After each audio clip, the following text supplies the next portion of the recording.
Welcome to the Today in History podcast, where you learn about an event that occurred today, October 16th, from history. Today's episode is titled, October 16th, 1934, The Long March.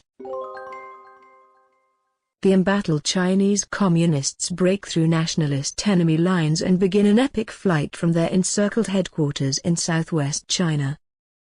Known as Ch'ang Cheng, the Long March. The retreat lasted 368 days and covered 6,000 miles, nearly twice the distance from New York to San Francisco.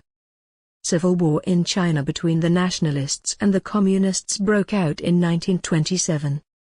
In 1931, Communist leader Mao Zedong was elected chairman of the newly established Soviet Republic of China, based in Jiangxi province in the southwest. Between 1930 and 1934, the Nationalists under Chiang Kai-shek launched a series of 5 encirclement campaigns against the Soviet Republic. Under the leadership of Mao, the Communists employed guerrilla tactics to resist successfully the first 4 campaigns, but in the 5th, Chiang raised 700,000 troops and built fortifications around the Communist positions. Hundreds of thousands of peasants were killed or died of starvation in the siege, and Mao was removed as chairman by the Communist Central Committee. The new Communist leadership employed more conventional warfare tactics, and its Red Army was decimated. With defeat imminent, the Communists decided to break out of the encirclement at its weakest points. The Long March began at 5 p.m. on October 16, 1934. Secrecy and rearguard actions confused the Nationalists, and it was several weeks before they realized that the main body of the Red Army had fled.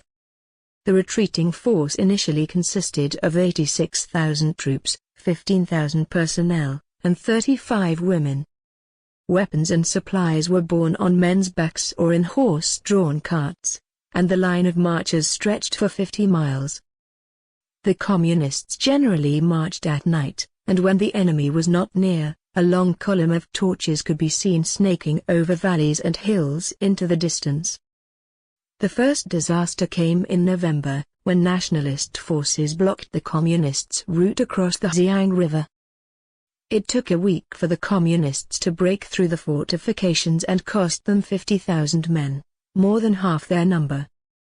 After that debacle, Mao steadily regained his influence, and in January he was again made chairman during a meeting of the party leaders in the captured city of Zunyi. Mao changed strategy, breaking his force into several columns that would take varying paths to confuse the enemy.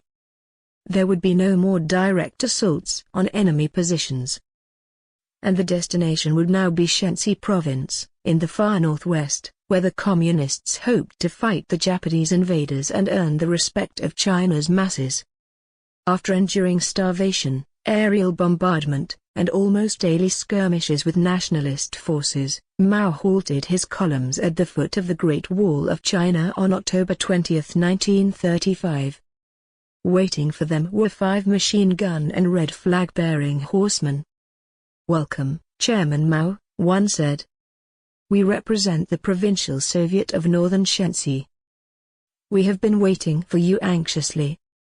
All that we have is at your disposal." The Long March was over. The Communist marchers crossed 24 rivers and 18 mountain ranges, mostly snow-capped. Only 4,000 troops completed the journey. The majority of those who did not perished. It was the longest continuous march in the history of warfare and marked the emergence of Mao Zedong as the undisputed leader of the Chinese Communists. Learning of the Communists' heroism and determination in the Long March, thousands of young Chinese traveled to Jiangxi to enlist in Mao's Red Army. After fighting the Japanese for a decade, the Chinese Civil War resumed in 1945. 4 years later, the Nationalists were defeated, and Mao proclaimed the People's Republic of China.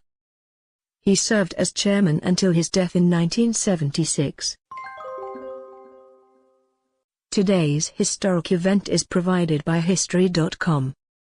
You can find a link to the article in the show notes. Help support the podcast by rating us on iTunes. One quick review goes a long way to keeping this podcast going. Thanks, and tune in tomorrow for an all-new episode of Today in History.